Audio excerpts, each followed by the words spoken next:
क्या आपको पता है, अगर आप खाना खाने के बाद थकन महसूस करते हैं या फिर बहुत ज्यादा लेजी महसूस करते हैं, तो इसका मतलब है कि आप जो खाना खा चुके हैं वो डेड फूड था। हर वो फूड डेड फूड है जो एक्सेसिव प्रोसेसिंग से गुजरता है, जिसके अंदर से नेचुरल न्यूट्रिएंट्स, विटामिन्स, मिनरल्स सब कुछ किल कर दिए जाते हैं। इसके बरअक्स अगर आप लाइव फूड का इस्तेमाल करेंगे तो आपको ये रियलाइज होगा कि जब भी आप मील कंज्यूम कर रहे हैं, आपके अंदर ज्यादा काम करने की एनर्जी आ रही है।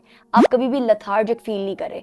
आपका खाना आपको ज्यादा एनर्जेटिक बना रहा है। अगर आप कोई भी फिजिकल एफर्ट करने लगे हैं तो उसमें आपका वो खाना आपको हेल्प आउट करेगा। लाइव फूड के अंदर हर वो फूड आता है जो हमें नेचर से मिलता है, चाहे वो दाल हो, सब्जी हो, फल हो, अनाज हो या फिर वो मीट ही क्यों ना हो।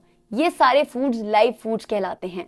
सो इसीलिए अगर आप चाहते हैं कि आप हमेशा अपना खाना खाने के बाद एनर्जेटिक महसूस करें और आपके जितने भी टास्क हैं वो बहुत अच्छे तरीके से आप परफॉर्म कर सकें, तो हमेशा लाइव फूड का इस्तेमाल करें। आई होप आपको ये वीडियो बहुत अच्छी लगी है। अगर लगी है तो इसको